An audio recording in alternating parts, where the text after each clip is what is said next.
If Donald Trump really wants to control the world's oil, then Elon Musk is getting ready to burn through $119 billion just to take control of the world's AI future.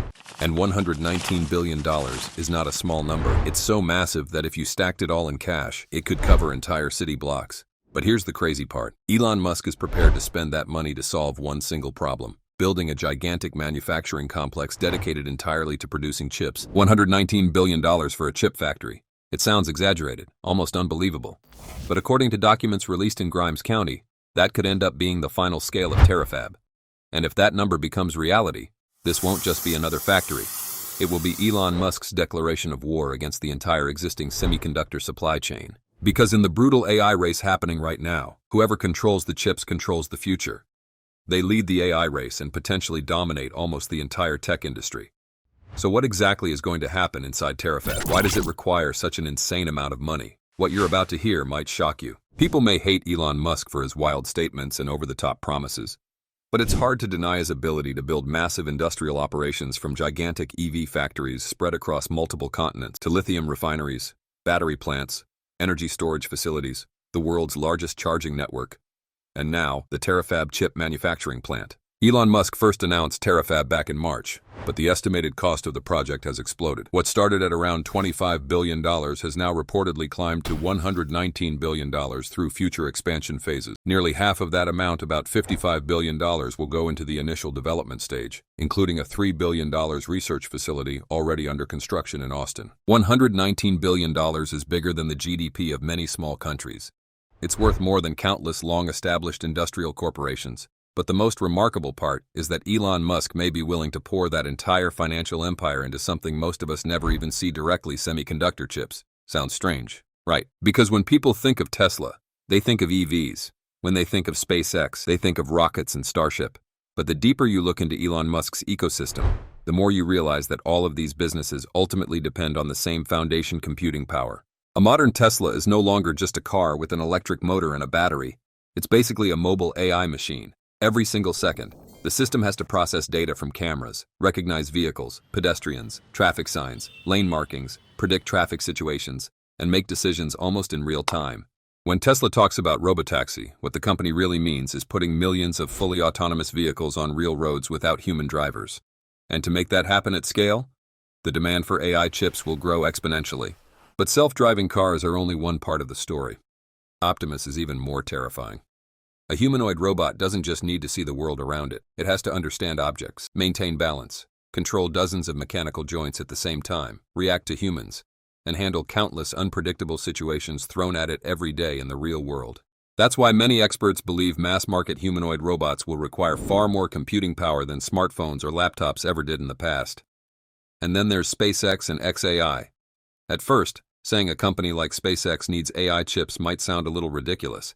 But people often forget, SpaceX isn't just rockets anymore. It also has Starlink. With Starlink, Elon Musk reportedly wants to transform the network from a simple satellite internet system into something far more ambitious: a giant flying supercomputer, basically a massive AI data center in orbit. Instead of sending raw data back to Earth for processing, which creates network latency, the satellites themselves would process and run AI inference directly in space. And to make that possible, SpaceX would need a special class of chips that Terafab could potentially supply. Then there's xAI, where things become even more extreme. Because modern AI training doesn't just require good software anymore. It requires an absurd amount of GPUs and computing infrastructure. So much that tech companies around the world are lining up just to secure chips from NVIDIA, TSMC, and Samsung. That's why the entire AI industry is being bottlenecked by one critical problem: there simply aren't enough chips. And when you put all these pieces together, Terafab suddenly makes a lot more sense. This isn't just a chip factory. It looks more like an attempt to build the industrial brain behind Elon Musk's entire ecosystem. What's interesting is that Tesla has followed this strategy before. When battery supply became the biggest bottleneck for EVs, Tesla refused to stay dependent on outside suppliers forever. The company partnered with Panasonic, learned the manufacturing process, scaled aggressively, and eventually developed its own battery technologies like the 4680 cells. That strategy gave Tesla a major advantage over many traditional automakers in the EV race. But chips are far more difficult than batteries. An advanced semiconductor factory isn't just a giant building filled with machines. It requires incredibly complex clean rooms, EUV lithography systems that cost hundreds of millions of dollars per machine, elite-level engineers, and process control at the atomic scale. Even the smallest mistake can turn an entire batch of wafers into worthless scrap.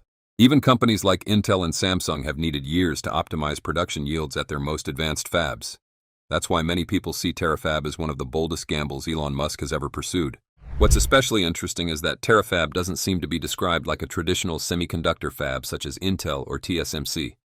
Musk appears to be trying to build an industrial AI super ecosystem, where chips, data, robots, self-driving vehicles, and AI training all exist inside almost the same physical loop. And that's what makes this project so unusual. In the traditional semiconductor model, chip design happens in one place. Wafers are manufactured somewhere else. AI models are trained in separate data centers, and the final products are deployed in completely different environments. Every optimization cycle can take weeks or even months. But Terafab may be trying to compress that entire process into something close to real time. A new AI chip could be designed in the morning, fabricated as a test wafer inside the fab, and then quickly installed into a real robotaxi or an Optimus robot near Giga Texas for live testing in real-world environments. The data collected could immediately flow back into XAI's nearby training clusters to continue optimizing the models. If the chip runs too hot, consumes too much power, or processes camera data too slowly, Tesla could potentially adjust the design almost instantly instead of waiting months like in the traditional industrial cycle. And if that vision is real, then Terafab isn't just a chip factory. It's more like an AI evolution accelerator, and this is where things start becoming even more extreme. Elon Musk has mentioned that Terafab could eventually target around 1 terawatt of computing capacity per year.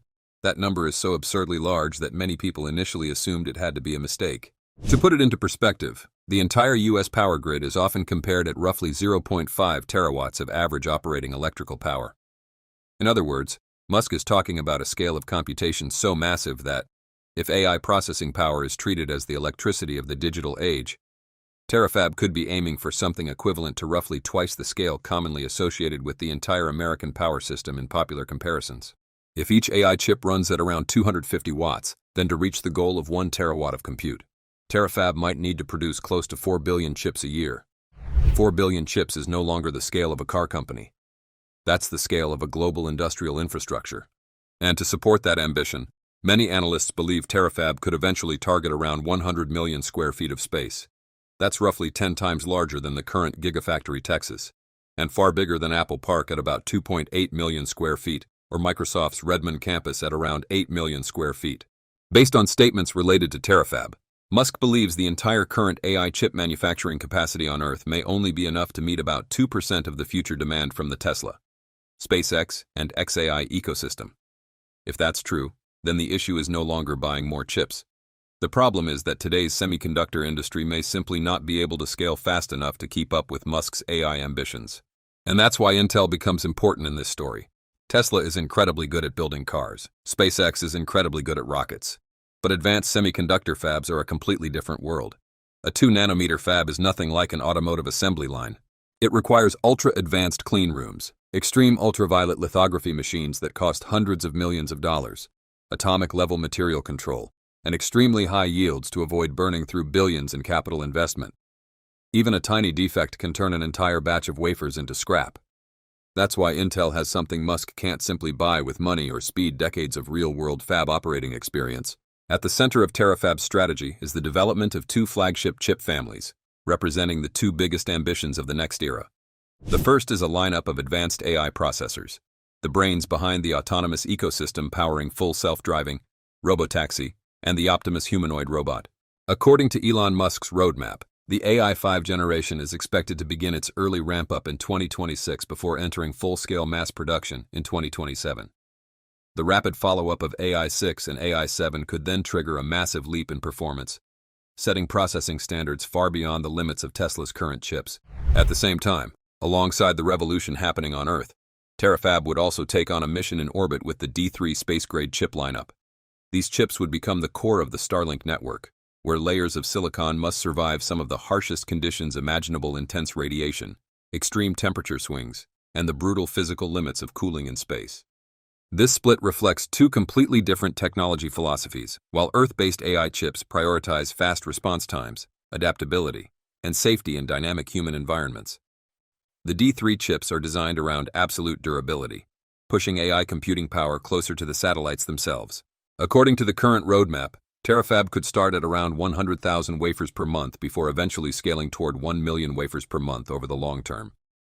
To put that into perspective, 1 million wafers a month would approach roughly 70% of TSMC's current output by some common comparisons. That's the kind of scale that leads many people to believe Musk isn't just building a chip factory.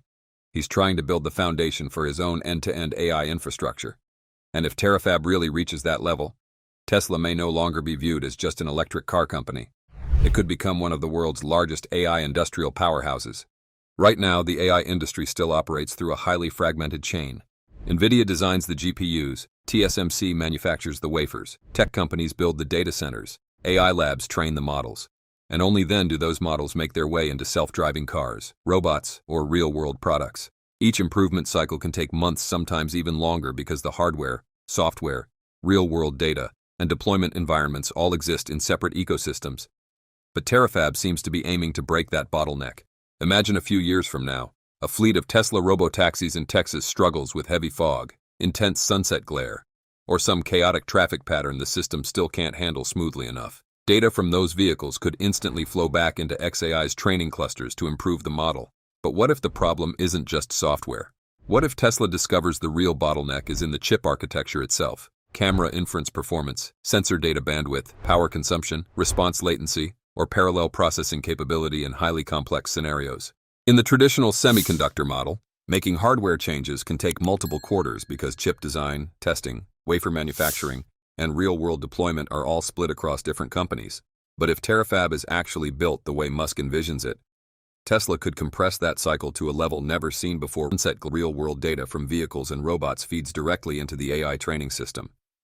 Lessons learned from the models loop back into chip design, prototype wafers are produced faster, and new chips are redeployed into Robotaxis or Optimus for real-world validation. In other words, Musk may be trying to turn AI hardware evolution into something that moves almost at software speed. And this is where the gap could become enormous, because the future of AI may not be determined only by which company has the smartest model, but by which ecosystem can learn and evolve the fastest. Tesla already did something similar with electric vehicles by transforming cars from mechanical products upgraded every few years into devices that continuously improve through software. And that's all that's going to happen with the Terafab project. What do you think about the Terafab project? Do you think it can succeed? Drop a comment below, and we'll see you in the next episode. Are produced faster, and new chips are redeployed into Robotaxis or Optimus for real-world validation. In other words, Musk may be trying to turn AI hardware evolution into something that moves almost at software speed. And this is where the gap could become enormous, because the future of AI may not be determined only by which company has the smartest model, but by which ecosystem can learn and evolve the fastest. Tesla already did something similar with electric vehicles by transforming cars from mechanical products upgraded every few years into devices that continuously improve through software. And that's all that's going to happen with the Terafab project. What do you think about the Terafab project? Do you think it can succeed? Drop a comment below, and we'll see you in the next episode.